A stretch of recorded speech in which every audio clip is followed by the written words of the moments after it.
Tribuners, live update Tribun News sore kembali hadir menyapa Anda hari ini Senin 15 Agustus 2022. Nah, seperti biasa kami akan menyajikan informasi teraktual dan menarik untuk Anda. Bersama saya Dea Mita dan sejumlah reporter kami di lapangan. Inilah live update selengkapnya. Kita menuju kabar pertama Tribuners. Lembaga Perlindungan Saksi dan Korban atau LPSK resmi memutuskan untuk menolak permohonan perlindungan yang diajukan oleh istri Irjen Pol Verdi Sambo, Putri Chandrawati. Pengajuan permohonan perlindungan ini sebelumnya diketahui berkaitan dengan dugaan pelecehan seksual yang ada kaitannya terhadap insiden penembakan Brigadir J. Untuk laporan lebih detailnya terkait alasan penolakan ini, Tribuners, kami sudah terhubung dengan rekan Rizky Sandi Saputra, reporter dari Tribun News. Silakan dengan informasi Anda, rekan. Ya, Dea dan juga Tribuners bisa disampaikan bahwa pada siang tadi, pada hari Senin 15 Agustus 2022, sekitar pukul 13 waktu Indonesia bagian Barat, Lembaga Perlindungan Saksi dan Korban menggelar konferensi pers terkait dengan keputusan hasil para pimpinan LPSK atas pengajuan permohonan perlindungan yang dilayangkan oleh salah satunya istri Irjen Pol Verdi Sambo, Putri Chandrawati, dan juga tersangka kasus penembakan Brigadir J, yakni Bayangkara II Richard Eliezer Pudihang Lumiu atau Baradae. Di mana dalam keputusannya LPSK ini menolak begitu permohonan pengajuan sebagai pelindung begitu untuk Putri Chandrawati atau istri Irjen Pol Verdi Sambo. Tadi Ketua LPSK Hasto Atmojo-Suroyo menyatakan bahwa salah satu dasar atau alasan pihaknya menolak permohonan ini karena dari awal LPSK menilai janggal permohonan tersebut karena memang laporan yang diterima oleh LPSK ini ada dua terkait dengan pencabulan ini atau pelecehan seksual ini, di mana perbedaan itu, kejanggalan itu terdapat pada tanggal pengajuan atau permohonan, di mana ada tanggal 9 dan juga ada di tanggal 11. Namun Hasto menilai keduanya laporan ini memiliki nomor yang sama. Alhasil dia menilai janggal, salah satu alasan kenapa pihaknya menolak ini. Dan juga alasan kedua, tadi Hasto menyatakan bahwa selama pihaknya melakukan proses pemeriksaan kepada Putri Chandrawati, yakni istri Irjen Pol Verdi Sambo, pihaknya tidak mendapatkan keterangan yang detail terhadap Putri gitu, karena memang Hasto menyatakan Putri masih merasa terganggu begitu kondisi kesehatan dan juga kondisi mentalnya, sehingga LPSK tidak menerima keterangan apapun dari proses pemeriksaan terhadap Putri. Dan sejatinya proses pemeriksaan asesmen psikologis terhadap Putri ini dilakukan 3 kali. Hanya saja pada pemeriksaan pertama LPSK sudah menilai cukup karena memang yang bersangkutan tidak bisa menerima keterangan tersebut. Dan alasan ketiga, tadi Hasto menyatakan kalau laporan terkait dengan pencabulan atau pelecehan seksual ini memang sejatinya sudah dicabut oleh Bareskrim Polri. Jadi dengan secara garis besar kasus yang dimohonkan oleh Putri Chandrawati memang sejatinya sudah tidak ada begitu, dan hanya murni atas pembunuhan Brigadir Joshua. Sedangkan untuk laporan Bayangkara II Richard Eliezer Pudihang Lumiu atau Baradae, tadi Hasto Atmojo juga menyampaikan hal demikian. Dirinya menolak permohonan tersebut karena memang konstruksi perkaranya atau kasus tersebut sudah dicabut oleh pihak Bareskrim. Hanya saja LPSK menerima pengajuan justice kolaborator atau saksi pelaku yang bersedia untuk bekerja sama dengan aparat penegak hukum. Alhasil tadi LPSK menjelaskan kalau si Baradae ini sudah dalam pelindungan penuh LPSK karena memang pengajuan justice kolaboratornya ini dipenuhi oleh LPSK dan sudah memenuhi syarat untuk menjadi justice kolaborator dengan syarat Baradae bukan pelaku utama, dan memang dalam kejadian atau insiden penembakan terhadap Brigadir J ini sang jenderal yakni Irjen Pol Verdi Sambo sudah mengakui kalau dirinya merupakan aktor utama yang disampaikan di Makobrimob, dan juga Baradae bersedia untuk bekerja sama dengan aparat penegak hukum untuk mengungkap kejahatan yang sesungguhnya. Jadi itu tadi deh yang disampaikan oleh Hasto Atmojo bersama dengan beberapa pimpinan LPSK dalam konferensi pers siang tadi. Begitu deh. Baik, Tribuners, berikut ini kami tampilkan keterangan dari Ketua LPSK Hasto Atmojo-Suroyo terkait kasus ini yang sudah didapatkan oleh rekan Rizky Sandi. Selengkapnya. Kita memutuskan untuk menolak atau menghentikan penelahan terhadap Ibu P ini karena memang ternyata tidak bisa diberikan perlindungan. Jadi bukan dasarnya karena pelakunya sudah meninggal kemudian SP3 atau apa, bukan, tetapi karena kasus ini sudah dihentikan oleh pihak kepolisian. Ini akan dijelaskan oleh Ibu Susila Ningtyas. MPR dan DPR RI siap untuk menggelar sidang tahunan dan sidang bersama DPR RI dan DPD RI tahun 2022 pada Selasa 16 Agustus besok. Berbagai persiapan juga telah dilakukan oleh DPR dan MPR selaku tuan rumah acara rutin tahunan tersebut. Dan untuk informasi lebih detailnya terkait bagaimana persiapan di sana dan suasananya, Tribuners, akan dilaporkan oleh rekan kami Khairul Umam, reporter Tribun News yang sudah bergabung di sana. Silakan, rekan. Ya, terima kasih rekan Dea. Memang besok pada hari Selasa 16 Agustus 2022 bakal digelar sidang tahunan MPR dan sidang bersama DPR RI dan DPD RI, di mana pada sidang tahunan ini merupakan agenda rutin tahunan parlemen menyambut Hari Kemerdekaan Republik Indonesia. Presiden Joko Widodo atau Presiden Jokowi juga akan menyampaikan pidato kenegaraan menyambut Hari Kemerdekaan Republik Indonesia dan dilanjutkan dengan penyampaian tentang RUU APBN 2023 beserta nota keuangannya. Direncanakan juga proses sidang tahunan besok ini akan dimulai sekitar pukul 9.30 waktu Indonesia Barat. Persiapan pun terus dilakukan H-1 atau pada hari ini oleh pihak DPR RI seperti pemasangan ornamen merah putih dan ornamen batik kaung khas daerah Istimewa Yogyakarta atau DIY. Ornamen batik kaung itu akan ditampilkan di dalam lobi gedung DPR RI. Hal itu untuk menunjukkan bahwa DPR selalu menampilkan nuansa Nusantara karena ingin kekhasan Indonesia selalu ada di setiap event-event yang digelar oleh pihak DPR. Kemudian juga untuk gelaran sidang tahunan pada tahun 2022 ini akan digelar secara offline 100% undangan.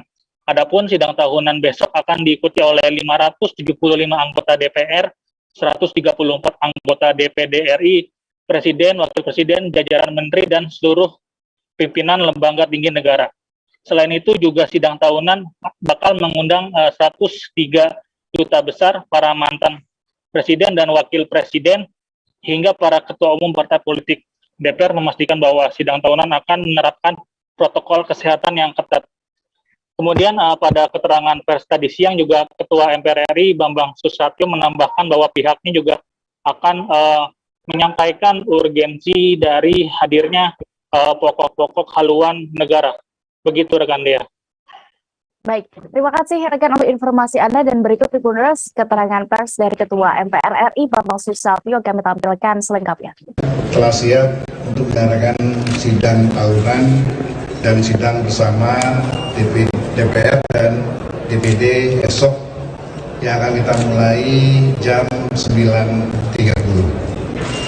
Dimulai dengan pembukaan pengantar sidang oleh Ketua MPR.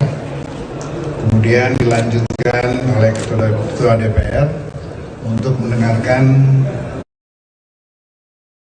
inspiratif datang dari seorang remaja bernama Refli, anak seorang petani di Kabupaten Konawe Utara, Provinsi Sulawesi Tenggara, yang berhasil didapuk menjadi pembentang bendera merah putih tugas untuk HUT ke-77 RI tingkat provinsi. Refli akan dipercayai sebagai pembentang saat penurunan bendera sore saat upacara di Rumah Jabatan Gubernur Sultra pada upacara 17 Agustus 2022 mendatang. Bagaimana selama ini persiapannya akan disampaikan rekan kami Husni Husain, reporter dari Tribun News Sultra. Di sana silakan rekan. Baik rekan Dea, di studio dapat saya informasikan bahwa betul seusai latihan, kemudian kami juga sempat berbincang-bincang dengan Refli, sosok pembentang anak petani dan juga ibunya yang merupakan seorang ibu rumah tangga di Konawe, Kabupaten Konawe Utara, Provinsi Sulawesi Tenggara yang didapuk sebagai pembentang saat tugas dalam perayaan HUT RI ke-77 di rumah jabatan Gubernur Sulawesi Tenggara pada 17 Agustus 2022 mendatang. Ia didapuk sebagai pembentang saat dalam penurunan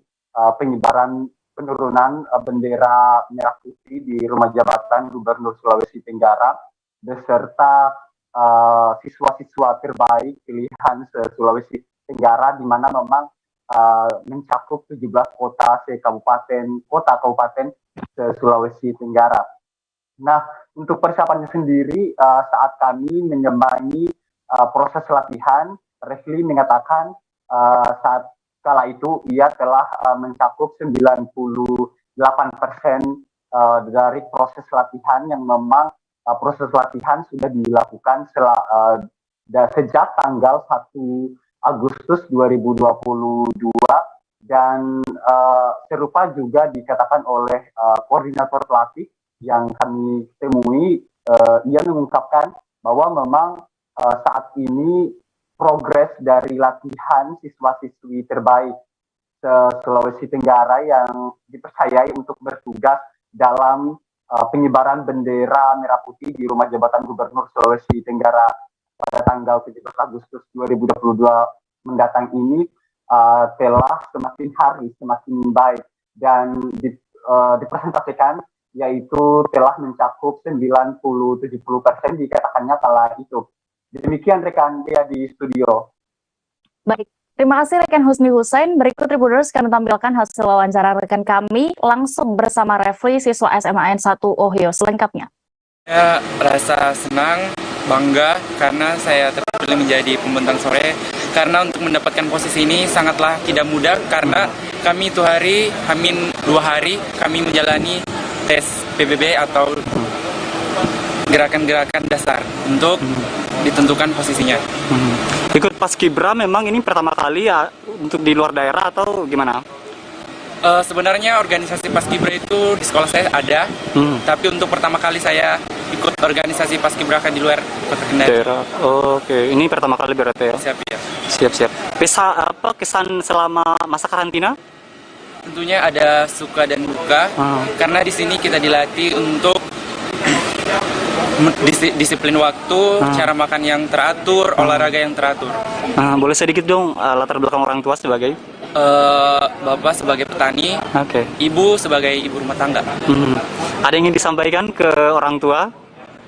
Saya ingin sampaikan kepada kedua orang tua saya.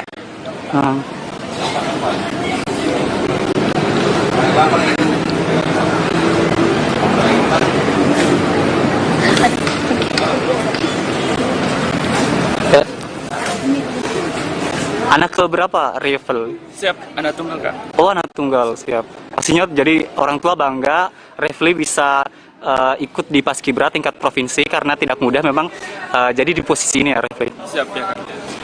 Siap. Harapannya Refli, tentu ini juga jadi harapan kita bersama nanti di hari H nanti pada saat perayaan 17 Agustus. Apakah persiapan saat ini bagaimana? Persiapannya sampai sekarang ini alhamdulillah sudah 70%. 70%. Ya. Dan 30%-nya nanti ya sekarang lagi dipermantap, ada yang sedikit di. Kita beralih ke Sulawesi Barat, Tribuners.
Beralih ke Sulawesi Barat, Tribuners, jembatan di Desa Bonda, Kecamatan Papalang, Kabupaten Mamuju roboh diterjang banjir pada Minggu 14 Agustus 2022 kemarin. Akibatnya, warga di Desa Bonda tak dapat melintas untuk sementara ini. Dan bagaimana untuk situasi terkini di sana? Apakah sudah ada perbaikan juga? Kami sudah terhubung dengan rekan Abdul Rahman, reporter dari Tribun Sulbar yang akan melaporkan situasi di sana. Silakan rekan. Ya, baik ya, dan pemirsa Tribuners dimanapun Anda berada. Jadi benar sekali bahwa jembatan di Desa Bonda ini, Kecamatan Papalang, Kabupaten Mamuju, ambruk dihantam banjir pada minggu kemarin, di mana jembatan ini merupakan jembatan jalan poros kecamatan, jembatan kecamatan yang di mana tempat warga untuk mengakses ke pusat desa dan layanan kesehatan yang ada di Desa Bonda itu sendiri, di mana saat ini situasi di di Desa Bonda ini ada 4 dusun yang saat ini terisolir dengan jumlah 400 kepala keluarga yang saat ini masih terisolir dan menghambat layanan administrasi desa dan layanan kesehatan yang ada di desa tersebut. Dan untuk perbaikan jalan jembatan ini sendiri itu baru akan diperbaiki pada tahun 2023 mendatang, karena pada saat pengusulan anggaran perbaikan jembatan ini baru diusulkan pada tahun 2022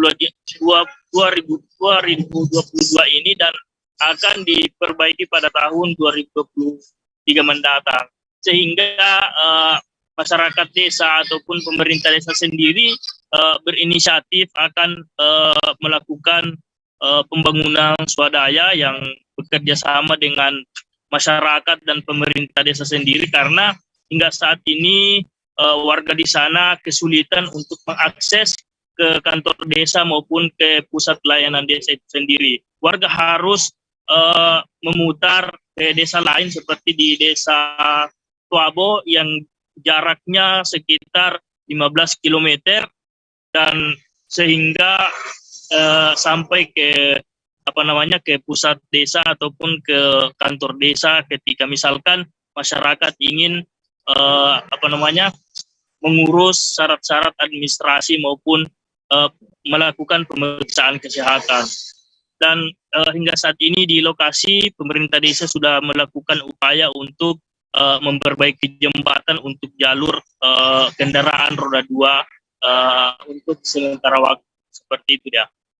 Baik, terima kasih rekan Abdul Rahman untuk informasi Anda dari Mamuju. Selamat bertugas kembali. Kita beralih ke informasi berikutnya, Tribuners. Dewan Pimpinan Wilayah atau DPW Partai Amanat Nasional Provinsi Maluku Utara merekomendasikan 4 nama yang bertarung pada pemilihan gubernur dan wakil gubernur Maluku Utara pada 2024 mendatang.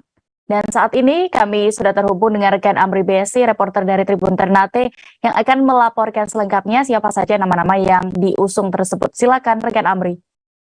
Ya, terima kasih.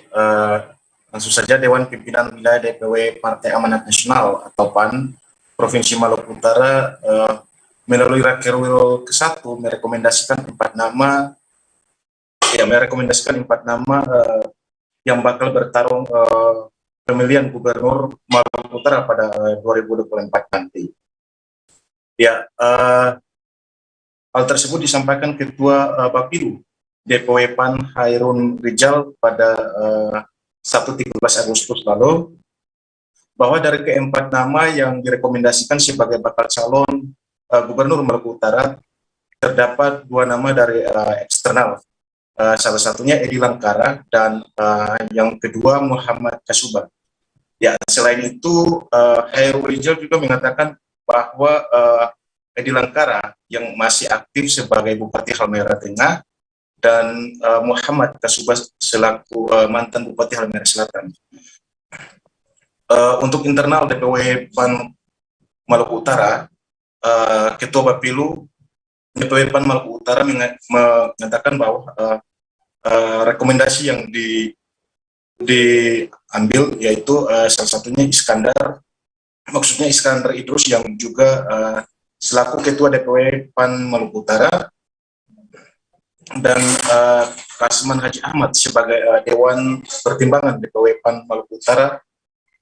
Keduanya ini sebagai bakal calon gubernur yang nanti dibawa pada Rakernas nanti di DPP di pusat, maksudnya di Jakarta, yang akan dilaksanakan pada 26 sampai 27 Agustus 2022 di Jakarta. Ya, selain itu, 4 nama itu nantinya ditetapkan melalui rapat kerja nasional dan akan diumumkan dalam Rakernas bakal calon gubernur Maluku Utara. Selanjutnya bakal kita menanti bahwa akan ditetapkan pada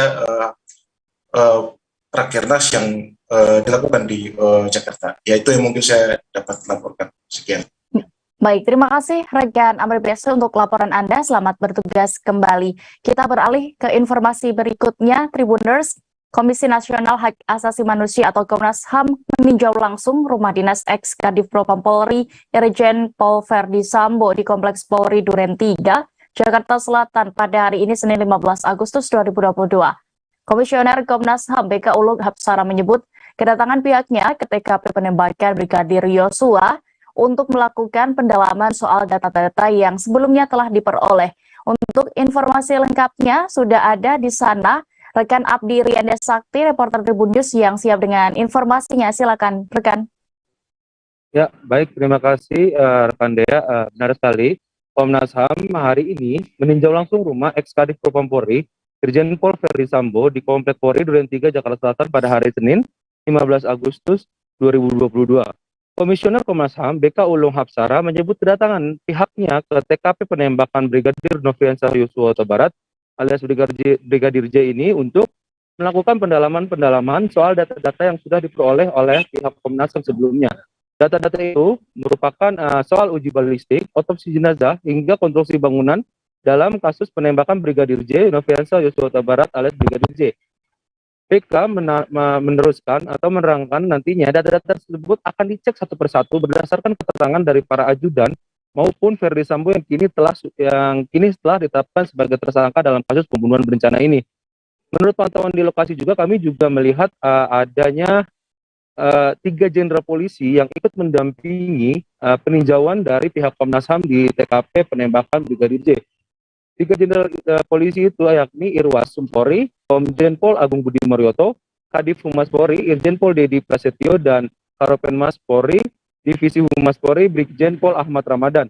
Tidak lama berselang terlihat juga Ketua Harian Kompolnas Beni Mamoto dan komisionernya juga dampak hadir untuk mengikuti peninjauan ini. Saat ini pihak Komnas HAM yakni Komisioner Komnas HAM BK Ulung Hapsara dan Khairul Anam sudah meninggalkan lokasi penembakan atau rumah dinas dari ex-Kadif Propam Polri Irjen Pol Verdi Sambo. Untuk informasi, Komnas HAM sendiri telah melakukan sejumlah proses pemantauan dan penyelidikan atas peristiwa tewasnya Brigadir J. Sejumlah proses yang telah dilakukan diantaranya meminta keterangan dan mengumpulkan bukti-bukti dari pihak keluarga Brigadir J, termasuk kekasih Brigadir J. Selain itu, Komnas HAM juga telah melakukan permintaan keterangan terhadap tim Dokes Polri, tim Siber Polri, tim Laboratorium Forensik Polri, serta sejumlah ajudan dan asisten rumah tangga Irjen Pol Verdi Sambo. Terkini, Komnas HAM juga telah meminta keterangan kepada Verdi Sambo sendiri setelah menjadi tersangka dan istrinya Putri Chandrawati. Demikian, Dea, kembali ke studio. Baik, Tribuners, rekan Abdi Rianda juga sudah melakukan wawancara bersama Komisioner Komnas HAM BK Ulung Hapsara. Begitu berikut liputannya.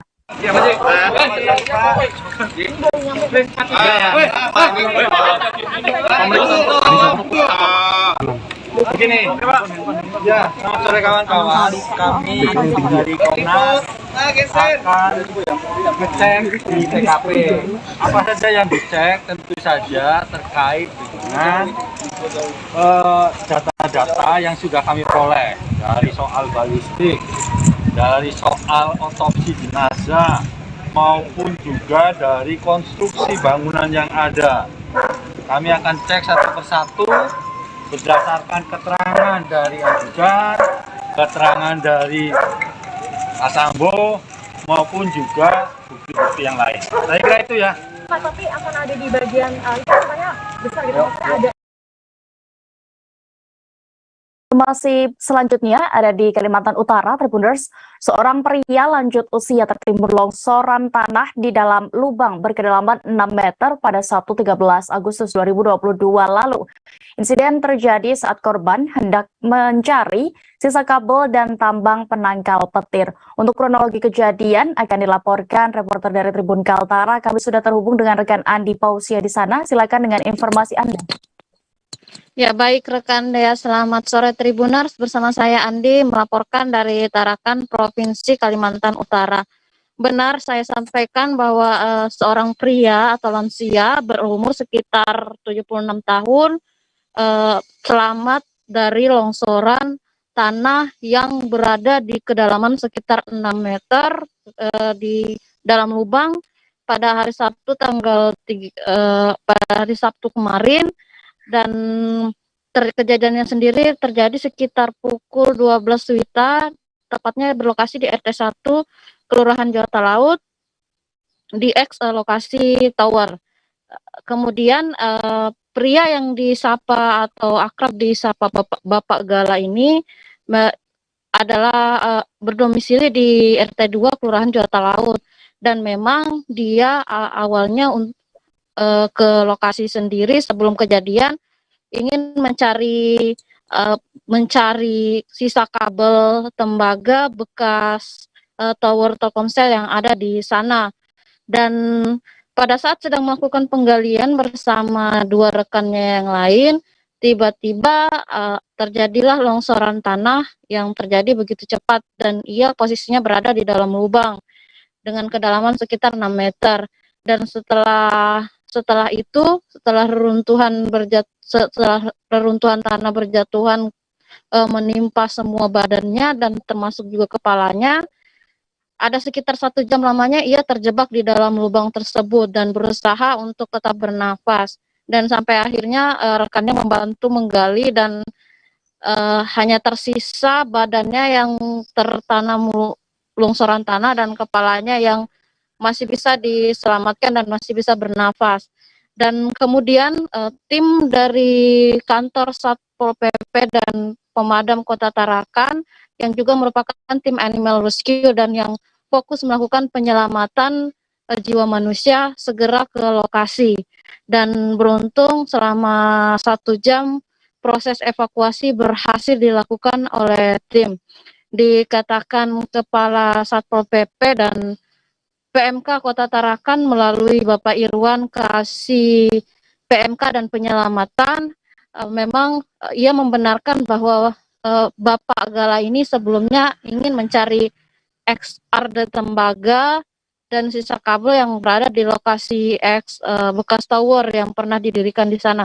Dan sialnya Bapak tersebut mengalami nasib tertimpa reruntuhan tanah atau longsoran tanah sampai menimbun seluruh tubuhnya. Dan tiba di lokasi pun memang kondisi Bapak Galas sudah dalam kondisi tertanam, dan tim segera melakukan proses evakuasi, mengatur formasi, dan akhirnya selama 1 jam tim berhasil mengevakuasi dan Bapak Galas segera dilarikan ke RS Bayangkara untuk mendapatkan pertolongan dan tindak medis lebih lanjut. Dan setelah dipantau, kondisi Bapak Gala baik dari sisi sesak nafas sudah membaik dan dan semuanya dalam kondisi normal. Demikian rekan Dea. Baik, Tribuners, berikut rekan Andi sudah mendapatkan keterangan dari korban tertimbun longsor dan juga kasih PMK dan penyelamatan kantor Satpol PP dan pemadam kebakaran Kota Tarakan. Berikut liputannya. Ya, benar, pada hari ini Sabtu 13 Agustus 2022, Sektor Utara PMK menerima laporan bahwa ada orang yang terjebak atau tertimbun tanah longsor di RT 02 Jawata Laut.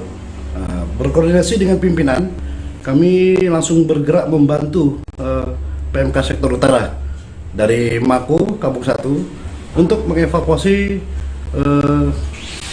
orang yang terjebak atas nama Bapak Pagala, usia 76 tahun. Alhamdulillah berhasil kami evakuasi dalam durasi waktu 1 jam. Kita angkat dari kedalaman 6 meter. Lalu kita serahkan ke medis di Rumah Sakit Bayangkara. Situ digali, bilangnya kalau ada dapat apanya itu. Enggak, Bapak penangkal petir. Iya. Penangkal petir. Itu dari perusahaan enggak, Pak? Hah? Dari perusahaan atau Bapak sendiri? Enggak, 2, 3 aku, tapi yang satunya kembali ambil pisau, ada mau ya mau dipotong itu kabarnya. Sekalinya aku nambah 2 temanku, kenapa jatuh sedikit, ya langsung dikasih aku tadi, aku tarik, banyak longsor. Ditutup sama tadi kepala aku, Pak, enggak ada muncul. Tapi aku tadi enggak pernah aku sudah masih sadar terus, teriak terus aku panggil temanku. Asal, mana kamu? Jadi tertimbun sampai mana tadi tertimbun, Pak? Sampai kepala, Pak. Sampai kepala ya? Iya. Berapa jam, Pak?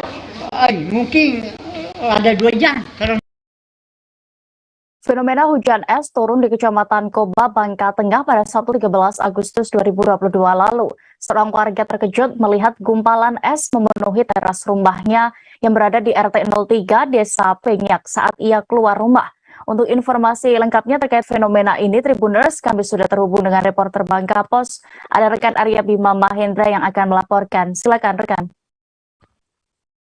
Ya, baik. Terima kasih rekan Dea dan pemirsa Tribuners dimanapun Anda berada. Plus 13 Agustus tahun 2022 telah terjadi peristiwa cuaca yang menghebohkan yang menimpa masyarakat di Desa Penyak, Kecamatan Koba, Kabupaten Bangka Tengah.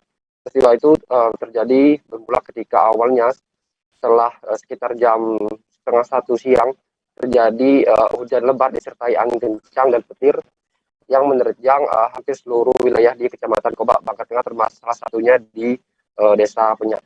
Namun di Desa Penyak ini sendiri ada hal yang cukup berbeda dan unik karena sekitar pukul 1:30 itu telah terjadi hujan es seukuran kuku yang menerjang sejumlah wilayah ataupun sejumlah bagian di Desa Penyak tersebut. Disampaikan oleh menurut salah satu orang warga yakni Ibu Helda mengatakan bahwa peristiwa hujan es tersebut ini terjadi ataupun berlangsung cukup lebat ataupun cukup cepat ya, ini sekitar kurang lebih 10-15 menit saja dan membuat atap rumahnya gemerincing berisik karena hujan es tersebut menghantam bagian atap rumahnya dan memenuhi bagian teras rumahnya.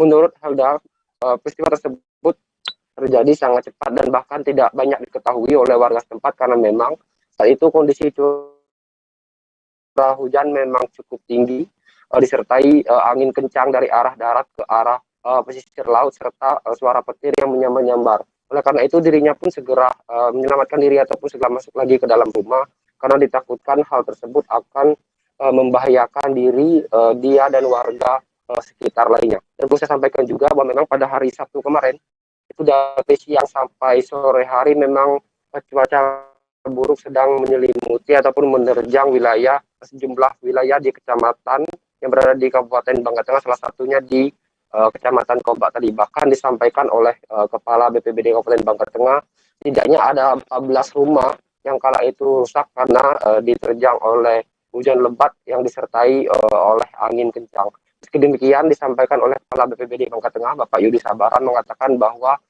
tidak ada korban jiwa akibat peristiwa hujan lebat angin kencang maupun hujan es tersebut. Namun memang ada beberapa rumah warga yang mengalami kerusakan besar pada bagian atap. Untuk itu pihaknya juga telah melakukan tindakan cepat dengan cara memberikan bantuan-bantuan darurat seperti bantuan terpal dan bahan-bahan material untuk rumah-rumah warga yang rusak tersebut. Mungkin demikian yang bisa saya laporkan, rekan Dea kembali ke studio. Baik, terima kasih rekan Arya Bima untuk laporan Anda dari Bangka Tengah. Selamat bertugas kembali. Kita beralih ke informasi berikutnya. Orang Muda Katolik atau OMK Proki Gereja Katedral Fransiskus Xaverius Kota Ambon menggelar berbagai macam lomba untuk menyemarakan perayaan Hari Ulang Tahun ke-77 Republik Indonesia. Lomba berlangsung di lapangan halaman SMA Xaverius Ambon dan telah diselenggarakan sejak 6 Agustus 2022 lalu. Tribuners, informasi selengkapnya dan juga siapa saja yang keluar sebagai pemenang akan dilaporkan oleh rekan Dedi Aziz, reporter dari Tribun Ambon. Silakan rekan. Ya, baik, terima kasih rekan Dea dan selamat sore Tribuners. Ya, memang menjelang Hari Kemerdekaan Republik Indonesia, banyak perayaan-perayaan atau lomba-lomba begitu yang digelar di Kota Ambon, salah satunya oleh orang muda Katolik Proti Katedral Fransiskus Xaverius Ambon pada pertengahan bulan ini. Nah, lomba-lomba itu ada sebanyak 12 mata lomba begitu yang digelar oleh orang muda Katolik itu. Menurut Ketua Panitia, Laurenso Tuanubun mengatakan lomba yang berlangsung di lapangan SMA Xaverius Ambon ini telah diselenggarakan sejak 6 Agustus lalu. Sementara itu, Sekretaris Panitia Ayu Benjamin mengatakan kegiatan lomba yang digelar tersebut untuk menyemarakan Agustusan tahun ini. Nah, kemarin pantauan tribunambon.com di lokasi pada pukul 15 waktu Indonesia Timur tengah digelar lomba gawang mini dangdut. Uniknya, lomba gawang mini dangdut ini merupakan rangkaian lomba yang diselenggarakan orang muda Katolik. Para pria atau pesertanya berasal dari 11 rukun atau komunitas yang ada di Proki Fransiskus Xaverius Gereja Katedral Kota Ambon begitu. Nah, dalam permainan gawang mini dangdut ini, para pria itu mengenakan daster begitu untuk bermain gawang mini atau sepak bola dengan gawang berukuran 1 kali 1 meter begitu. Nah, setiap beberapa menit sekali para pria itu diinstruksikan untuk berjoget mengikuti irama lagu yang diputar oleh panitia begitu.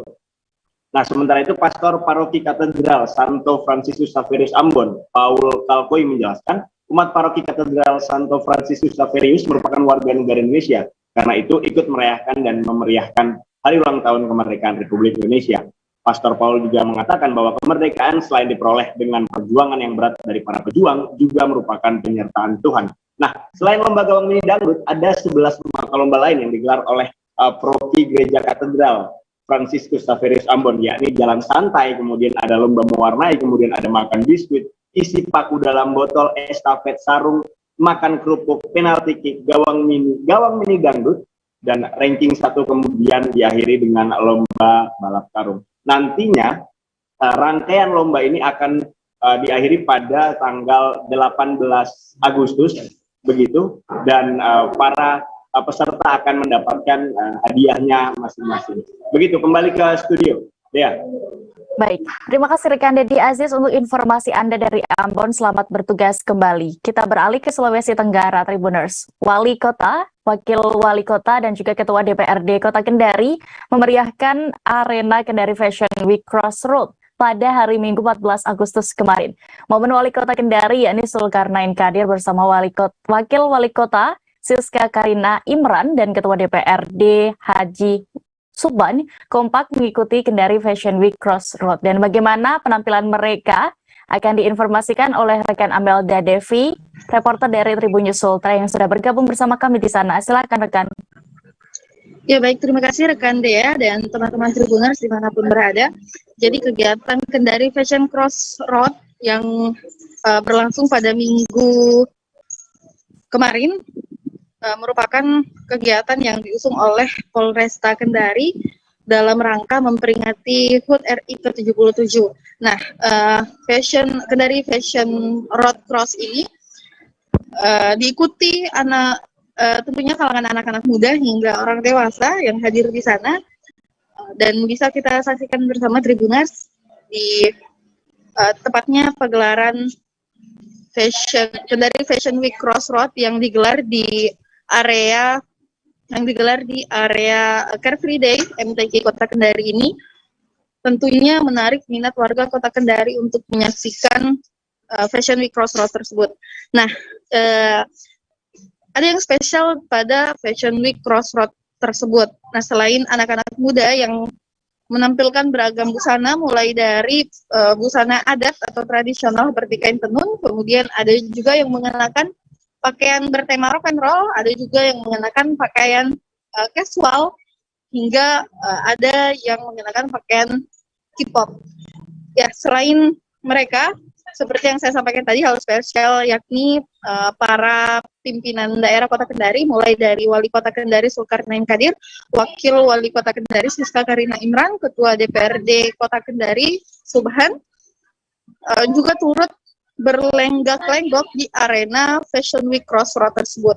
Nah, ketiga pimpinan daerah ini mengenakan pakaian santai atau kaos seperti pakaian olahraga berwarna putih hitam dengan logo pemerintah Kota Kendari dan tentunya HUT peringatan HUT RI ke-77. Wali Kota Kendari sendiri mengenakan topi berwarna putih sebagai perhiasan tambahan.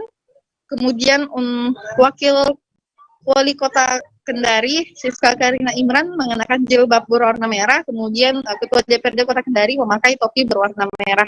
Ya, mereka kompak berlenggak-lenggok di arena Fashion Week Crossroad setelah melakukan jalan santai yang merupakan juga rangkaian kegiatan yang digelar oleh pemerintah Kota Kendari di hari Minggu itu juga. Nah, jadi setelah melakukan jalan santai di area Car Free Day, wali kota, wakil wali kota, dan ketua DPRD Kota Kendari juga bergabung dengan anak-anak muda ini. Ya, tentunya kegiatan tersebut direspon positif oleh pemerintah Kota Kendari sebab kegiatan Fashion Week Crossroad ini merupakan salah satu ruang yang dibuka bagi generasi muda untuk mengekspresikan diri, sehingga menurut Wali Kota Kendari kegiatan ini sangat membantu untuk mengembangkan potensi anak-anak muda di Kota Kendari. Ya, tentunya ia berharap ke depan kegiatan-kegiatan yang bisa mensupport potensi anak muda Kota Kendari dapat dikembangkan lebih besar lagi dan tentunya bisa mengharumkan nama Kota Kendari. Demikian dia. Baik, Tribuners, rekan Amelda sudah melakukan wawancara bersama Wali Kota Kendari Zulkarnain Kadir, berikut keterangannya. Para pahlawan kita, founding fathers kita mempersembahkan jiwa dan raga mereka untuk tetap utuhnya negara kesatuan Republik. Nah, sekarang saatnya generasi kita untuk kemudian mengisi kemerdekaan ini dengan karya, dengan prestasi dan kontribusi agar kita terus meyakini bahwa sampai kapanpun Indonesia akan tetap terus ada. Pak Wali tadi juga sempat mengikuti fashion show seperti itu. Ya. Melihat ini bagaimana Pak Wali tanggapannya? Saya kira ini hal positif ya, artinya ruang ekspresi bagi anak-anak muda kita itu harus terus dibuka. Karena dengan dibuka maka mereka akan mengembangkan potensinya. Ya, tentu di sana akan ada kreativitas, akan ada ide-ide gagasan. Siswa-siswi SMP Negeri 1 Bernas, Pangkalan Kerinci, Kabupaten Pelalawan Riau dibuat panik lantaran terjadi kebakaran pada Senin hari ini 15 Agustus 2022. Upacara penaikan bendera yang seharusnya dilaksanakan dengan hikmat menjadi bubar begitu saja. Dan untuk kronologi kejadian dan juga apakah sudah diketahui penyebab dari kebakaran ini, kami sudah terhubung dengan reporter Tribun Pekanbaru, ada rekan Johannes Tanjung. Silakan dengan informasi Anda. Baik, terima kasih rekan Dea dan selamat sore semua Tribuners dimanapun Anda berada. Kebakaran melanda satu bangunan yang terletak di Sekolah Menengah Pertama Negeri atau SMP Negeri Bernas, Pangkalan Kerinci, Kabupaten Pelalawan. Tepat pada tadi pagi pukul 8:20 waktu Indonesia Barat. Kebakaran tentu mengejutkan semua yang ada di lingkungan sekolah termasuk guru-guru maupun siswa. Pada pasalnya, api muncul ketika siswa dan guru-guru sedang mengikuti upacara bendera yang setiap hari Senin dilaksanakan. Berdasarkan informasi yang kami dapatkan dari kepala sekolah, bahwasanya api membakar gedung kesenian atau gedung yang selama ini digunakan untuk menyimpan alat-alat kesenian seperti gitar, drum band, ataupun peralatan kesenian lainnya termasuk kostum maupun seragam siswa yang masuk dalam grup-grup drum band selama ini. Termasuk juga beberapa unit komputer ataupun perangkat-perangkat lunak lainnya. Berdasarkan konfirmasi kami juga yang kami temui di lokasi, yakni Kepala Dinas Pendidikan dan Kebudayaan Kabupaten Pelalawan, Bapak Abu Bakar FE, menyatakan api diduga dari sambungan arus pendek atau korsleting yang menyala kemudian pertama kali dilihat dari atap atau bagian atas daripada gedung yang berada di belakang kompleks sekolah SMP Negeri Bernas ini. Api membakar semua barang-barang yang ada di dalam, bahkan api dengan cepat menyala karena benda-benda yang ada di dalamnya merupakan benda-benda yang mudah terbakar. Seperti diketahui dari Dinas Pendidikan bahwasanya gedung itu dibangun pada tahun 2012 silam dan memang sudah berumur 10 tahun dan selama ini memang dipergunakan untuk praktek kesenian dan juga ekstrakurikuler di bagian kesenian. Berdasarkan konfirmasi kami juga Tribuners dengan Kapolsek Pangkalan Kerinci, Kompol Mahendra Yudi Lubis, dari pemeriksaan sementara termasuk mengolah TKP maupun pemeriksaan saksi-saksi, api memang menjalar lebih cepat karena memakan atau membakar bagian atap gedung dan serta membakar semua benda-benda atau aset yang ada di dalam gedung tersebut. Sebenarnya gedung terdiri dari satu gedung, namun ada 2 ruangan di dalamnya dan hampir tidak ada barang-barang yang bisa diselamatkan pasca kebakaran. Untuk memadamkan api, Pelalawan mengirimkan 3 unit mobil damkar atau pemadam kebakaran ke lokasi kejadian yang berada di Jalan Said Abdul Jalil, Kota Pangkalan Kerinci yang tidak jauh dari kantor damkar Pelalawan. Setelah 1 jam proses pemadaman, api berhasil dipadamkan dan dilanjutkan dengan pendinginan oleh personil damkar. Berdasarkan perhitungan sementara, kerugian material yang timbul akibat kebakaran diperkirakan mencapai 300 juta. Bahkan polisi juga menyimpulkan sementara ini kebakaran disebabkan oleh hubungan arus pendek atau korsleting listrik. Demikian laporan kami, Yohanes, wartawan Tribun Pekanbaru.com yang bertugas di Kabupaten Pelalawan, kembali ke rekan Dea yang ada di studio. Baik, terima kasih rekan Johannes, dan berikut Tribuners kami tampilkan keterangan dari Kepala Dinas Pendidikan dan Kebudayaan Pelalawan Abu Bakar FE terkait insiden kebakaran ini. Nanti di aset kan ada tuh, biar tahu berapa jumlah yang ada di dalamnya. Iya. Pakaian berapa? Kejadian Mas, jam berapa tadi kejadian Bang? Kira-kira Bang? Sekitar lebih kurang 7.30. Ya. Kawan kebetulan sekolah sedang melakukan apel. Ya. Nah, itu nampak asap ya, semuanya harus bubar gitu. Perkiraan kita harus pendek sepertinya. Korsleting ya. Kita belum bisa taksir berapa kerugian, tapi jelas gedungnya bangun 2012. Ya. 2012. Jadi semua aset kita sudah terdata di sekolah, nanti kita jelaskan berapa kerugian. Ini ruangan ini dipakai untuk apa, Pak Kadis? Gudang. Gudang, ruang seni. Kesenian. Iya. Di dalamnya apa saja? Semua alat kesenian, semua alat kesenian termasuk pakaian tadi. Semuanya terbuat di sini. Alhamdulillah habis semua.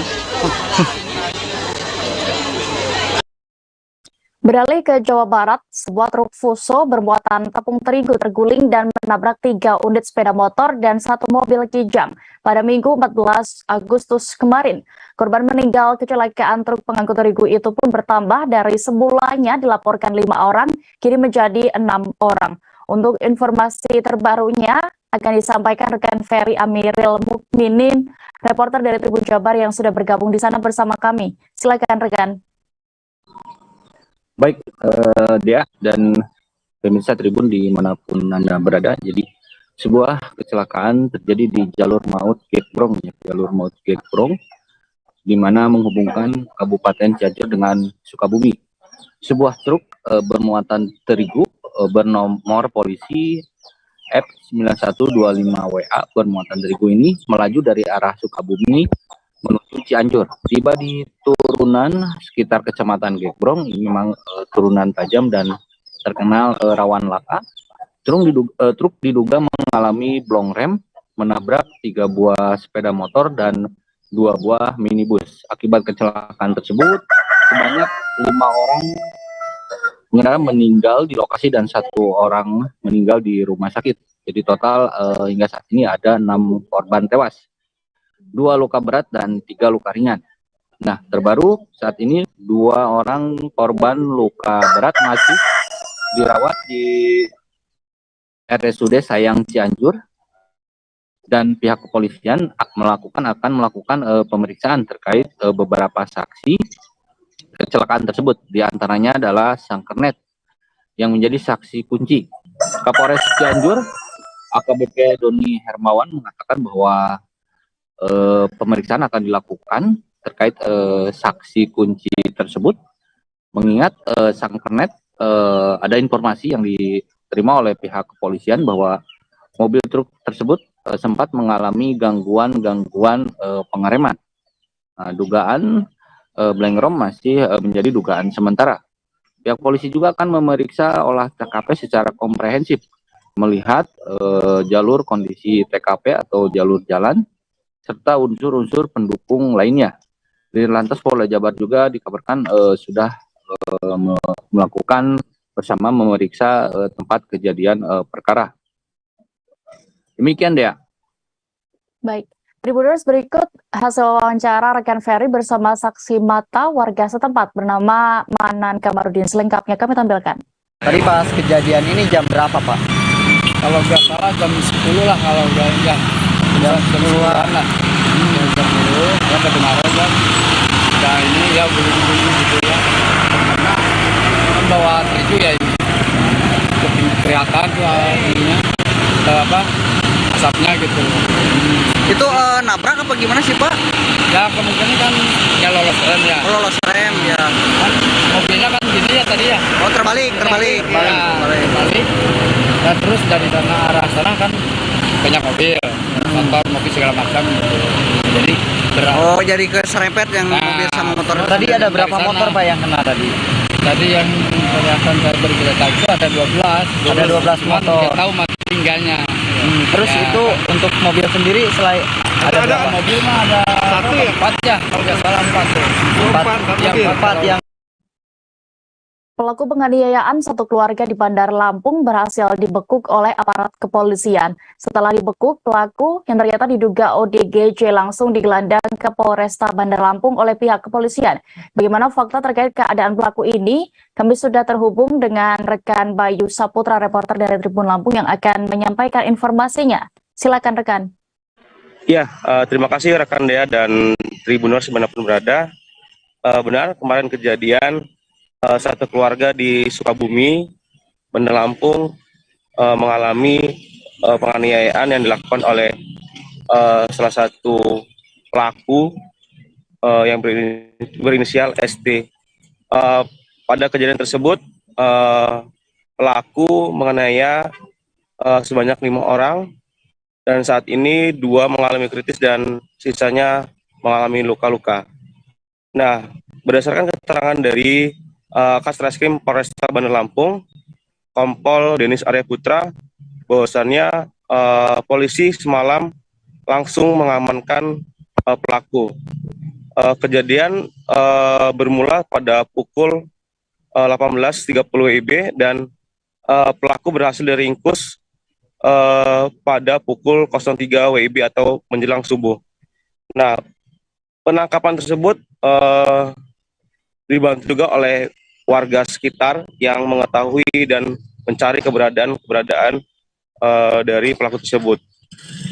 Dan saat ditangkap, pelaku sempat menangis dan pelaku tidak bisa berkutik saat petugas mengamankan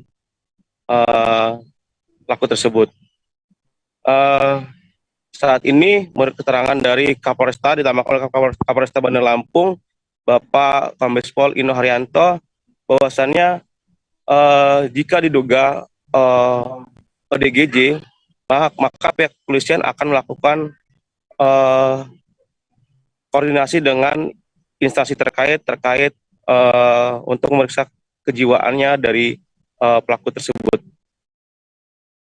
Saat ini Polresta Bandar Lampung terus melakukan penyelidikan yang dilakukan oleh pihak polisi.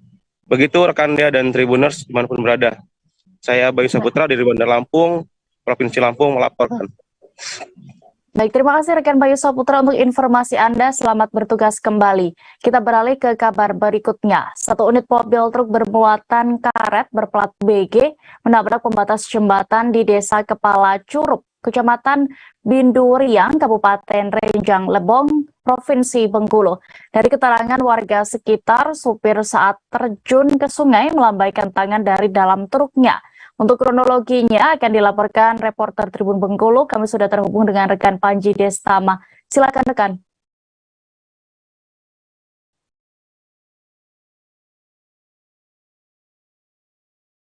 Rekan Panji Destama. Baik, terima kasih Saudara Rea. Baik, dapat disampaikan Tribuners bahwasannya pada minggu kemarin terjadi kecelakaan lalu lintas yang melibatkan satu unit mobil truk bermuatan karet berplat BG ini menabrak pembatas jembatan hingga akhirnya masuk ke dalam Sungai Airlang yang berada di Dusun Gardu ke Desa Kepala Curup, Kecamatan Binduriang, Kabupaten Rejang Lebong. Dan mobil tersebut akhirnya remuk dan hancur di dalam sungai. Dan juga dari pihak terkait maupun TNI Polri, BPBD Kabupaten Rejang Lebong beserta Basarnas Bengkulu langsung melakukan evakuasi terhadap korban yang diketahui bernama Buyung Caniago berumur 65 tahun, warga Kelurahan Sukaraja, Kecamatan Curug Timur, Kabupaten Rejang Lebong. Dan pencarian atau evakuasi korban ini bermula dari pukul 17.36 waktu Indonesia bagian Barat pada hari Minggu dan dihentikan pada pukul 22 lebih waktu Indonesia bagian Barat, dan akhirnya dilanjutkan kembali pada pukul 8 pagi tadi, Senin 15 Agustus 2022. Dan di pukul 13.30 waktu Indonesia bagian Barat, akhirnya evakuasi terhadap korban ini berhasil. Korban ditemukan di bagian luar mobil dan terhimpit di ban sebelah kanan mobil truk, dan jenazah juga sudah dibawa ke Rumah Sakit Umum Kabupaten Rejang Lebong untuk nanti dimandikan dan disemayamkan di rumah duka. Pasca kejadian ini, pihak kepolisian yaitu Satlantas Polres Rejang Lebong bersama Ditlantas Polda Bengkulu melakukan olah TKP untuk mengetahui kronologis pasti kejadian yang menyebabkan kecelakaan ini. Dan dari data awal yang diterima oleh pihak kepolisian itu, penyebab kecelakaan ini bermula dari adanya out control atau hilang kendali yang disebabkan karena adanya remblong. Demikian Saudara Dia dari tribunbengkulu.com, Rejang Lebong melaporkan. Baik, Tribuners, rekan Panji juga sudah mendapatkan keterangan dari Kapolres Rejang Lebong dan juga keluarga dari korban. Berikut liputannya. Dari kemarin kita melaksanakan evakuasi, hari ini sekitar pukul 14.00 jenazah bisa kita evakuasi dari dalam jurang. Untuk jenazah kita akan bawa ke rumah sakit untuk kita bersihkan dan dimandikan. Nanti setelah persyaratan dari rumah sakit lengkap, kita akan jenazah ke rumah duka. Untuk proses evakuasi mobil sendiri seperti apa, Bang? Untuk evakuasi nanti kita serahkan kepada yang pemilik mobil. Yang penting kita korban jenazah dari dalam. Korban satu orang ya, Bang ya? Untuk korban satu orang. Supir nih. Oh, supir. Terima kasih semuanya. Oke, terima kasih. Saifullah, oke, bendera. Saifullah. Nah, Kak, kita warga asli Sigo. Saya masih keluarga yang keluarga korban ya. Nah, Pak, jenazah itu ditemukan di dekat mana kalau boleh tahu? di bawah kepala mobil. Oh, dekat ban sebelah kanan ya? Sebelah kanan. Itu posisi seperti apa kalau kita tengok? Posisi korban seperti apa? Terlentang ke atas. Bawa besi ya? Terjepit gitu. Terjepit. Oh, itu aksesnya cak mana tadi itu, Kak? Pertama dipotong dulu ya? Tidak ditarik ya? Ditarik ya? Oh, lah nampak pas itu turun. Nampak. Iya. Dan dipegang. Iya. Tadi untungnya tidak ada kesulitan ya saat itu ya. Untungnya. Jam berapa tadi, Kak? Perkiraan udah sholat zuhur. 2. Kira-kira itu, Pak. Sekitar itu lah. Ya. Umur berapa itu, Kak? Umur kita berapa? Kita 38. Siap. Semoga tabah dan husnul khotimah. Amin. Tim sekelompok pendaki tua atau Sapatu terdiri dari 6 orang lanjut usia menaklukkan sejumlah gunung tertinggi di Maluku Utara. Dan untuk menyambut atau merayakan HUT ke-77 Republik Indonesia, mereka menargetkan 7 gunung di Maluku Utara ini akan diselesaikan pada 19 Agustus 2022 mendatang. Bagaimana perjuangan mereka selama ini dan juga pengalamannya di sana? Kami sudah terhubung dengan rekan Yunita Kaunar, reporter dari Tribun Ternate yang akan menginformasikan selengkapnya. Silakan rekan. Ya, baik. Terima kasih rekan Dea di studio. Dapat kami laporkan langsung dari Kota Ternate, Maluku Utara, bahwa 6 pendaki ini berasal dari Pekanbaru Riau. Mereka tiba di Ternate pada 3 Agustus 2022. Kedatangan mereka dalam rangka memperingati HUT Republik Indonesia yang ke-77 tahun. Sekaligus mereka mendaki 7 gunung tertinggi di Maluku Utara. Untuk gunung yang pertama didaki merupakan Gunung Kiamatubu, berada di kota Tidore Kepulauan, dengan ketinggian Gunung Kiamatubu mencapai 1.730 mdpl. Selanjutnya mereka kemudian mendaki gunung yang berada di Halmahera Barat, yaitu Gunung Gamkonora dan juga Gunung Tobaru. Hingga saat ini, setelah kami konfirmasi pada Senin, tanggal 15 Agustus 2022, mereka telah mendaki sebanyak 5 gunung. Sementara mereka telah baru turun saja dari gunung tertinggi, yaitu gunung yang berada di Halmahera Selatan, yaitu gunung. Selanjutnya mereka melanjutkan ke Gunung Kiabesi. Jadi untuk Gunung Kiabesi ini sendiri mereka bakal tempuh besok pada pagi hari. Jadi dari kelompok 1 atau pendaki gunung tertua, usia mereka tidak lagi muda karena rata-rata berada di usia 50 tahun. Namun ketika dijumpai Tribun Ternate pada minggu kemarin, ternyata mereka masih sangat fit dalam menjangkau gunung-gunung yang ada di Maluku Utara. Ia pun mengatakan, salah satu ketua tim mengatakan bahwa ternyata kalau rata-rata dari kesulitan mendaki gunung di Maluku Utara tuh semua sama karena gunungnya berbentuk vertikal dan juga jalur tempuhnya cukup menanjak, jadi tidak ada space untuk mereka berteduh di perjalanan. Jadi mereka memutuskan terus berjalan hingga ke puncak kemudian balik karena ditargetkan untuk tiba di 7 gunung pada 19 Agustus 2022. Maka setelah dari Halmahera Selatan mereka lanjut lagi ke Halmahera Utara, dan Gunung Gamalama, Kota Ternate merupakan gunung terakhir yang akan mereka daki. Namun sejauh ini mereka mengungkapkan bahwa jalur tempuh yang mereka lakukan untuk mendaki gunung hanyalah hobi semata, dan hobi ini telah digelutinya pada tahun 2021. Ketua tim juga mengungkapkan bahwa setelah tiba di gunung di Maluku Utara, total gunung yang telah didaki sebanyak 44 gunung untuk seluruh Indonesia. Untuk wilayah timur merupakan target terakhir dari mendaki mereka. Untuk sejauh ini soal kendala di lapangan, mereka merasa tidak ada kendala sama sekali karena ini menjadi hobi mereka untuk menjelajah seluruh gunung yang ada di wilayah Indonesia, terutama di wilayah timur yang jadi target terakhir, sehingga mereka berharap mereka bisa kembali lagi ke Maluku Utara dan bisa mendaki seluruh gunung yang ada di Maluku Utara. Seperti itu dia, kami kembalikan ke studio.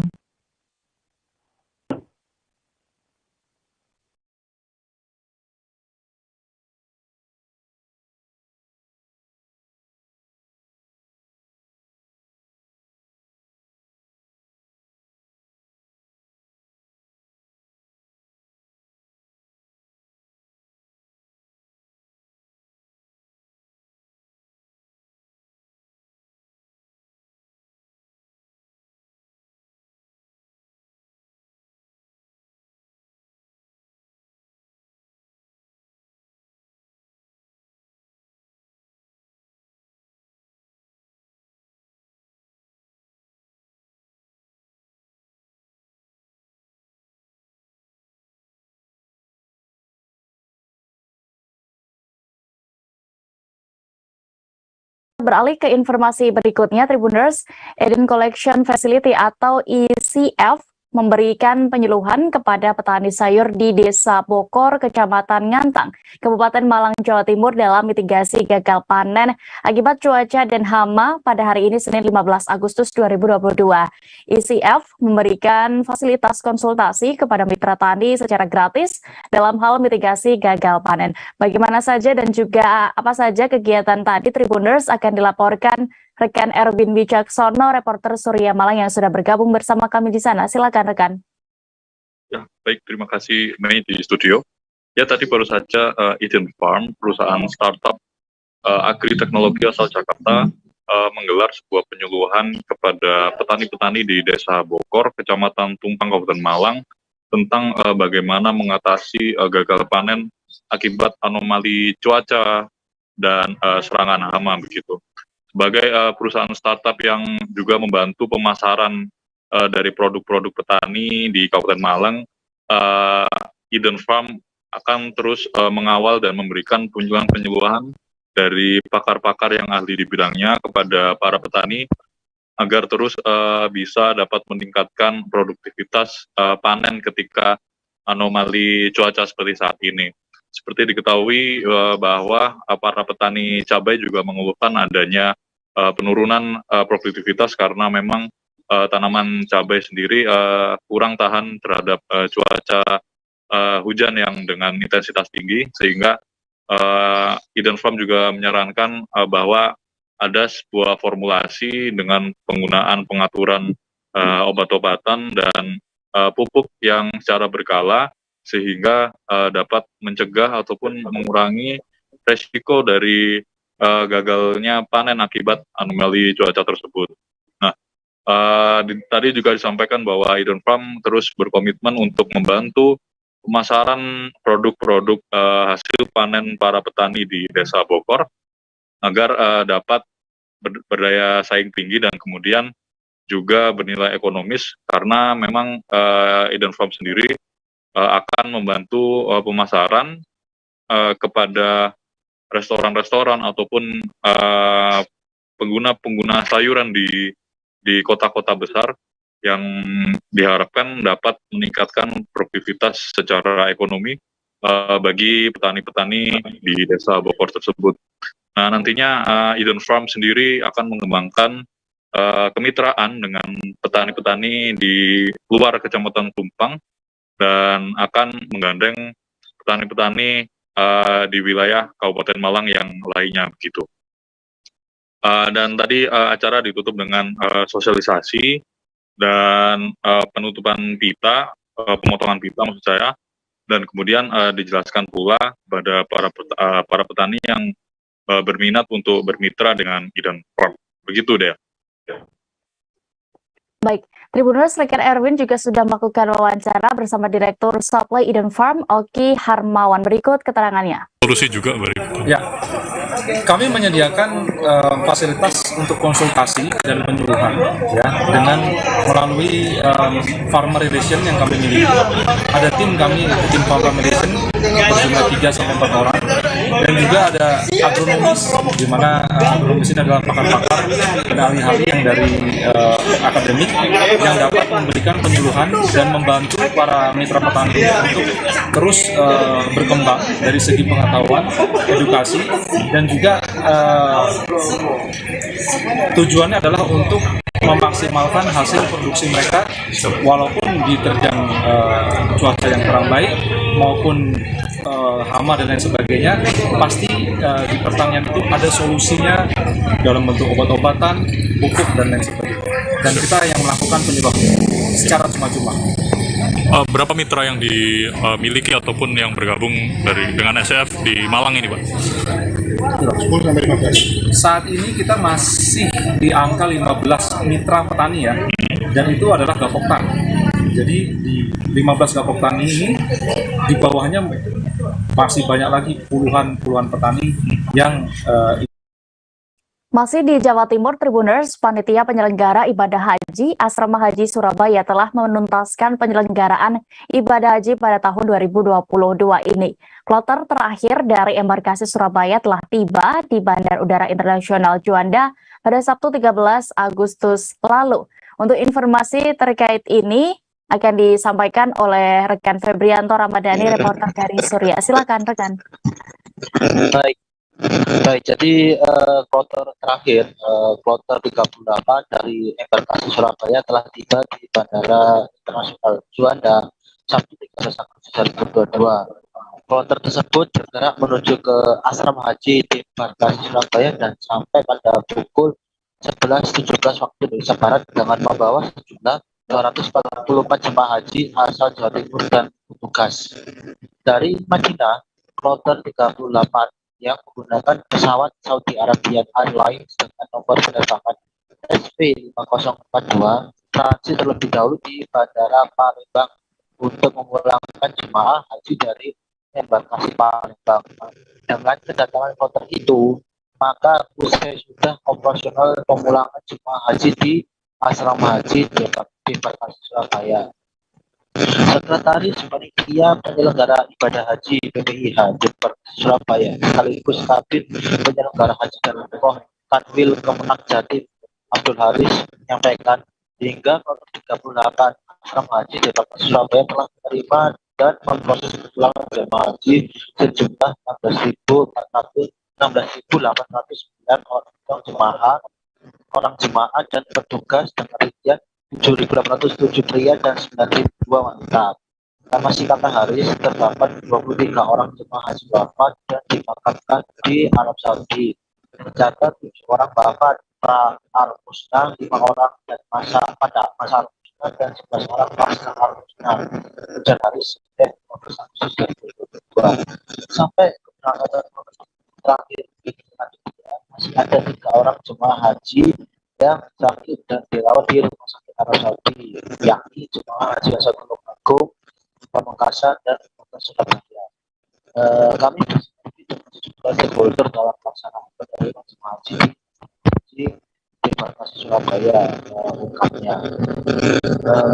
Pemerintah provinsi masih kata Haris, pemerintah provinsi Jawa Timur, Satgas Covid-19 Jatim, Kadin Hukum dan Hak Jatim, Dinas Kesehatan Jatim, Jatim, Kapasitas Surabaya, Otoritas Juanda, Bea Cukai Juanda, Angkasa Pura, BPD Jatim, TNI, Polri, Sakit Haji Surabaya, Selamat Surabaya dan Jambi dalam mensukseskan pelaksanaan ibadah haji tahun ini. Menurut dia, proses penerimaan haji kali ini berbeda karena adanya pantauan kesehatan dengan thermal scanner dan juga dengan swab antigen.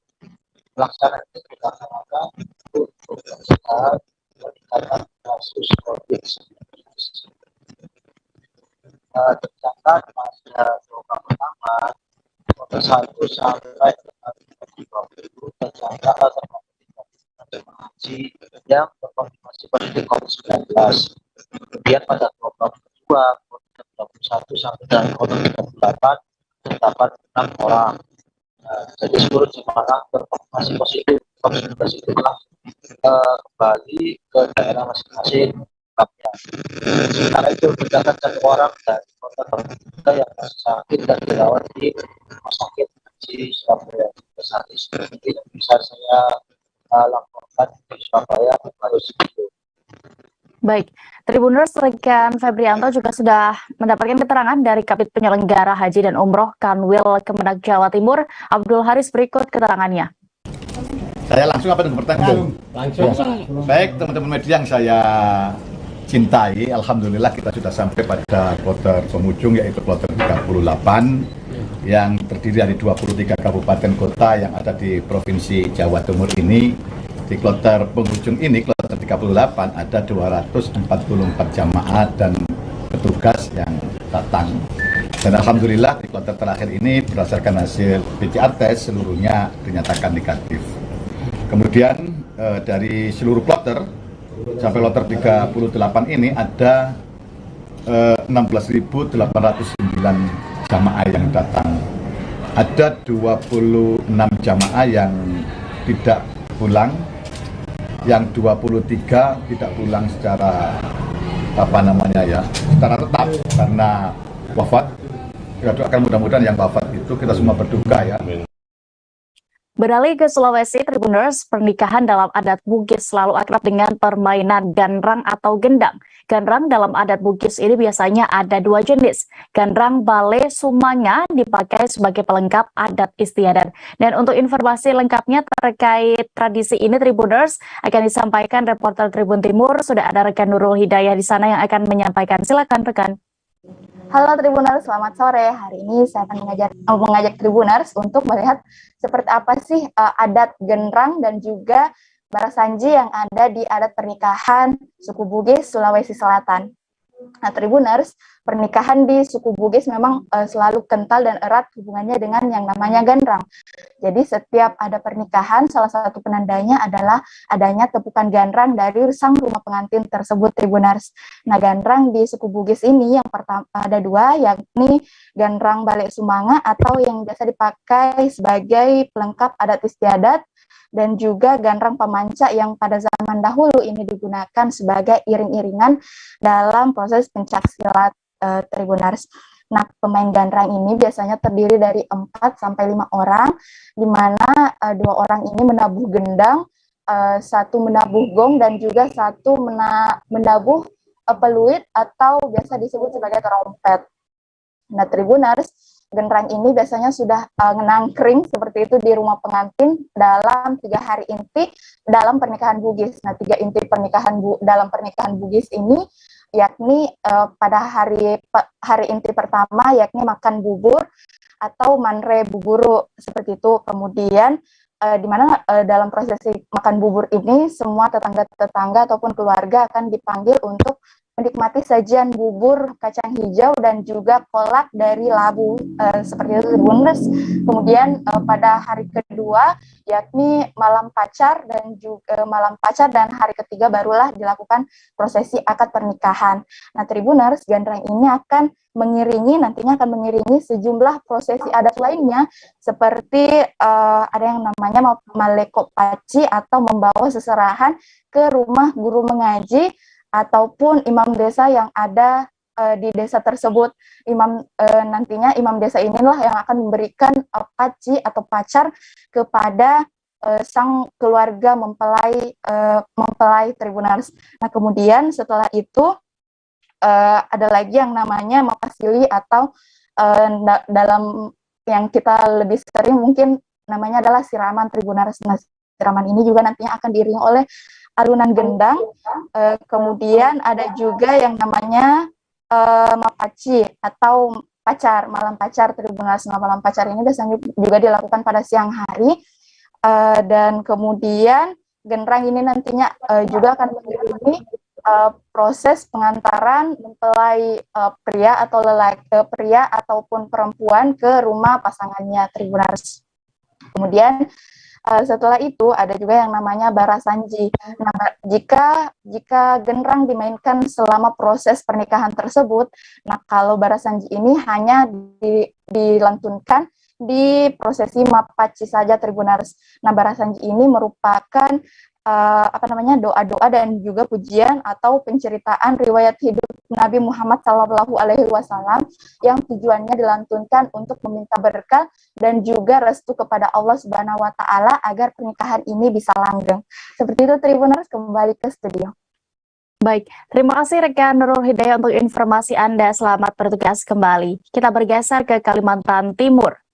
Latihan gabungan bersama atau Latgabmas Super Garuda Shield 2022 resmi ditutup setelah 2 pekan berlangsung pada Minggu 14 Agustus kemarin. Secara simbolis ditutup oleh Wadanda Kodiklat TNI, Marsda TNI Hesli Paat mewakili Panglima TNI Jenderal Andika Perkasa di halaman Markas Yonif Rider 600 Modang Balikpapan.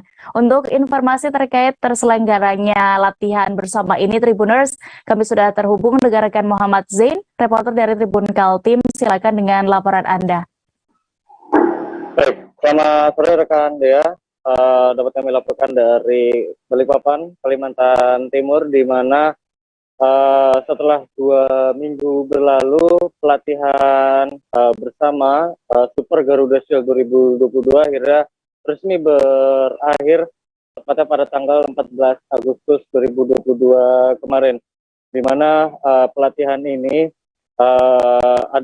adalah suatu latihan tempur yang diselenggarakan oleh Tentara Nasional Indonesia dengan mengajak sejumlah negara, di mana untuk Garuda Shield yang tahun lalu ini hanya mengajak satu negara saja, yaitu Amerika Serikat. Namun pada tahun ini ada sedikitnya 13 negara sahabat yang kemudian ikut tergabung di dalam latihan Super Garuda Shield tahun ini. Namun untuk di Kalimantan Timur sendiri untuk pelatihannya ini hanya melibatkan satu negara saja, yaitu Amerika Serikat, dengan melawan perwakilan dari Kodam 6 Lawarman, yaitu Yonif 623 di Banjarmasin, Kalimantan Selatan, di mana dari Yonif Rider 623 ini sedikitnya ada 306 prajurit melawan 117 prajurit dari US Army. Kemudian secara keseluruhan untuk tempat latihan ini sebenarnya tidak hanya di Kalimantan Timur saja, melainkan juga ada di 3 wilayah lainnya, di mana diantaranya ada di Palembang dan juga Kepulauan Riau. Secara keseluruhan dari TNI untuk mengikuti latihan tahunan ini ada kurang lebihnya 3.455 prajurit yang diterjunkan, yang dimana ini merupakan gabungan dari Angkatan Darat, Angkatan Udara, dan Angkatan Laut. Dan memang pada kesempatan tahun ini merupakan yang pembeda daripada tahun lalu, karena pada tahun lalu untuk agenda perang latihan ini hanya melibatkan Angkatan Darat saja. Kemudian dari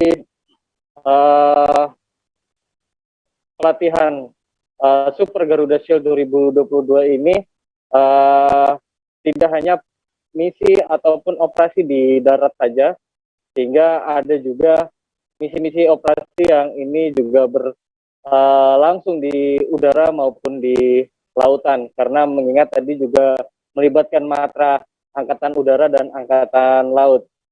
Kemudian setelah dari 14 hari berlangsung, dari para prajurit yang mendapatkan kesempatan berlatih di dalam Super Garuda Shield ini diharapkan dapat meningkatkan skill dan kapasitas, terutama ketika terjun di medan perang. Demikian yang bisa dilaporkan rekan Dea. Baik, Tribuners, rekan Zen juga sudah mendapatkan keterangan dari Wadan Kodiklat TNI Marsda TNI Hesli Paat. Berikut selengkapnya.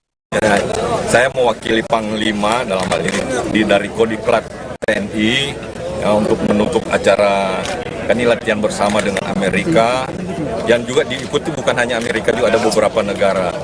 Ini pelaksanaannya mulai dari tanggal 3 sampai dengan hari ini tanggal 14 berjalan dengan aman lancar. Ini hubungan kerjasama bilateral antara masing-masing negara. Itu yang mungkin yang ditingkatkan, mau dikuatkan, ya, hubungan bilateral. Mungkin itu. Ada yang mau? Apakah jadi agenda tahunan? Ya. Akan jadi kalau agenda tahunan? dari Panglima ini ke agenda tahunan. Ya, mungkin karena ini kan Garuda Shield, Super Garuda Shield itu dari semua angkatan. Kalau di Indonesia, kalau tahun kemarin hanya Garuda Shield, itu hanya Angkatan Darat. Kalau sekarang Super Garuda Shield dari Panglima TNI semua angkatan. Cuman mungkin kalau yang di Balikpapan ini memang kelihatan hanya Angkatan Darat. Tapi kalau yang di Batu Raja itu semua angkatan.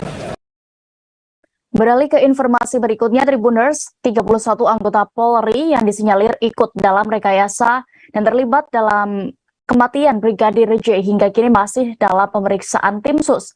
4 anggota diantaranya ada perwira menengah di Reskrimum Polda Metro Jaya yang menjalani pemeriksaan pada pekan lalu. Informasi beredar, Kapolda Metro Jaya Irjen Fadil Imran dikabarkan diperiksa Inspektorat Khusus. Diketahui sejumlah pihak menuntut perwira-perwira Polri yang dekat dengan Verdi Sambo ikut diperiksa, termasuk Kapolda Metro Jaya Irjen Fadil Imran.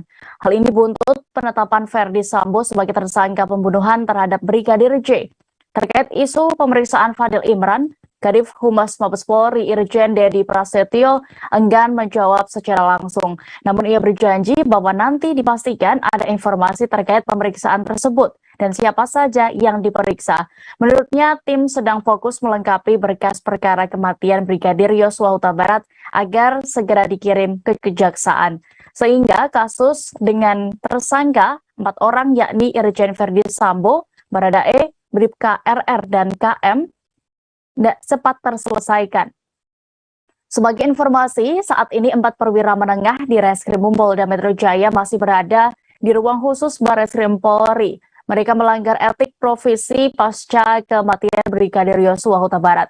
Kabid Humas Polda Metro Jaya, Kombes Pol Endra Sulpan belum bisa menentukan nasib ke-4 perwira menengah tersebut karena masih proses penyelidikan.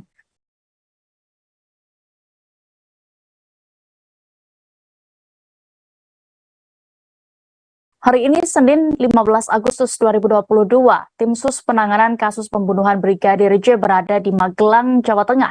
Di sana mereka akan mengecek langsung dan menelusuri detail detik-detik kejadian sebelum penembakan terhadap korban di Duren 3, Jakarta Selatan. Kepala Badan Reserse Kriminal atau Kabareskrim Polri, Komjen Pol Agus Andrianto mengatakan tim sus akan mendalami pengakuan Verdi Sambo, di mana sebelumnya Verdi mengaku memerintahkan Baradae untuk menembak Brigadir J karena dipicu kejadian di Magelang. Tak hanya itu, tim sus Polri juga akan mencari sejumlah barang bukti di Magelang yang berkaitan dengan sebelum terjadinya penembakan. Hanya saja Agus tidak memberikan secara detail apa saja yang akan digali oleh tim sus sebab sejauh ini pihaknya masih bekerja. Dalam kesempatan ini, sosok yang saat ini menjadi saksi atas insiden di Magelang disebutkan yakni Putri Chandrawati tidak ikut serta. Agus menyebut yang bersangkutan masih diperlukan juga untuk dimintai pendalaman keterangan yang lain. Diberitakan sebelumnya, Direktur Tindak Pidana Umum Bareskrim Polri Brigjen Andi Rian Jayadi mengungkap alasan atau motif Irjen Verdi Sambo sebagai dalang dari kematian Brigadir J. Dalam keterangan berita acara pemeriksaan atau BAP, Verdi Sambo marah lantaran mendapatkan laporan dari sang istri Putri Chandrawati. Disebutkan ada tindakan Brigadir J yang dinilai melukai harkat dan martabat keluarga. Karena emosi, Verdi Sambo lantas memanggil tersangka Baradae dan Bribka RR untuk melakukan rencana pembunuhan tersebut.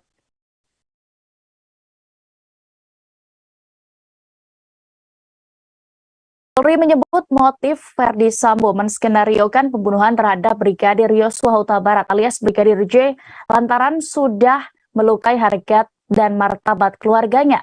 Namun tuduhan itu kini dibantah oleh kuasa hukum almarhum Brigadir J, Kamarudin Simanjuntak.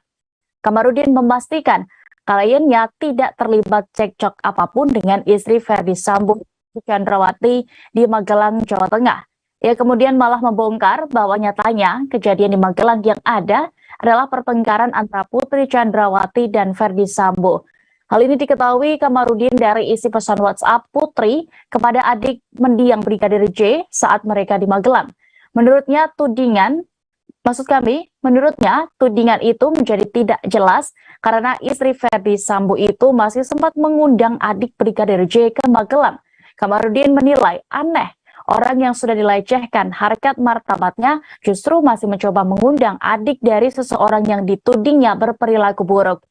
Belum lagi keanehan kenapa Verdi Sambo masih mengizinkan seseorang yang sudah diduga melakukan pelecehan tetap mengawal istrinya.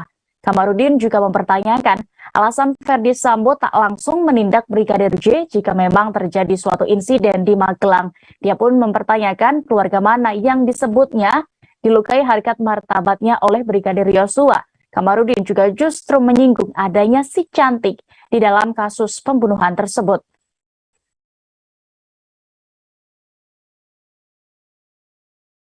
Menurut saat ini status hukum pada Putri Chandrawati, istri Verdi Sambo yang menjadi tersangka pembunuhan Brigadir J masih belum jelas. Namun ahli berpendapat Putri kini berada di posisi tak menguntungkan dan harus berhati-hati. Nasib Putri kini berada di tangan tim khusus Kapolri yang dipimpin oleh Kapolri yakni Jenderal Listio Sigit Prabowo yang menangani kasus ini. Polri memutuskan menghentikan kasus dugaan pelecehan seksual terhadap Putri Chandrawati karena sama sekali tidak ditemukan adanya pelecehan seksual oleh Brigadir J. Hingga nama Putri Chandrawati pun disebut-sebut akan menjadi tersangka setelah membuat laporan dugaan pelecehan seksual, maksud kami laporan palsu dugaan pelecehan seksual oleh Brigadir J. Sejumlah pakar pidana hingga kuasa hukum Brigadir J pun menyebut Putri Chandrawati bisa dijerat sejumlah pasal, yakni mulai dari laporan palsu, merintangi penyidikan, hingga menyebarkan hoax. Ahli hukum pidana Universitas Jenderal Sudirman, Profesor Hipnu, menuturkan istri Ferdi Sambo kini statusnya ngeri-ngeri sedap. Menurutnya Putri Chandrawati harus memberikan keterangan seterang-terangnya terkait kasus kematian Brigadir J. Jika tidak, istri Sambo bisa terseret dalam kasus yang menjerat suaminya, Irjen Pol Ferdi Sambo. Menanggapi hal itu, Kabarreskrim Polri, Komjen Agus Andrianto menyerahkan pada tim khusus Kapolri. Namun ia tak menampik kemungkinan bahwa istri Ferdi Sambo bisa dijerat pidana karena membuat laporan bohong soal dugaan pelecehan seksual tersebut. Nantinya tim sus yang akan menentukan status hukum istri Irjen Ferdi Sambo.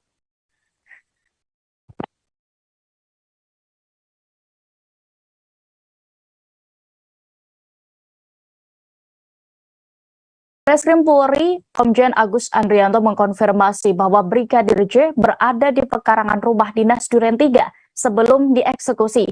Brigadir J ternyata masuk ke dalam rumah atas perintah dari Irjen Ferdi Sambo. Hal ini sekaligus menguatkan bahwa Brigadir J tidak pernah masuk ke dalam kamar Putri Chandrawati.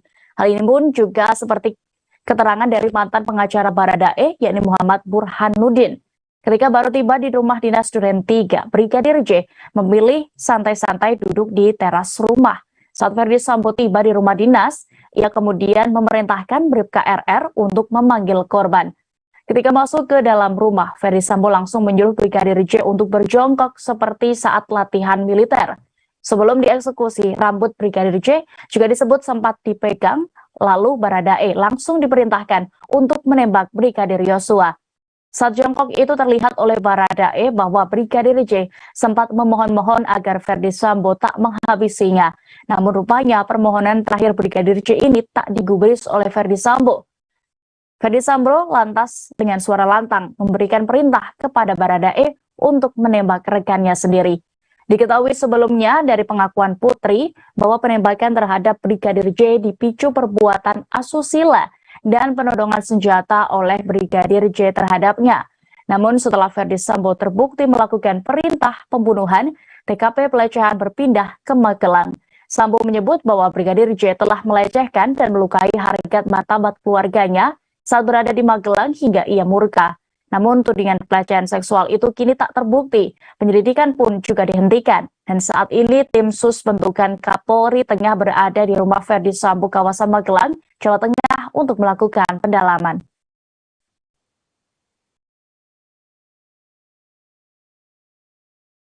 Informasi tadi sekaligus menutup perjumpaan kita sore ini, Tribuners. Jangan lupa juga terus perbarui informasi Anda di kanal YouTube Tribun Network. Saya Dea Mita mewakili kru yang bertugas pamit. Terima kasih dan sampai jumpa.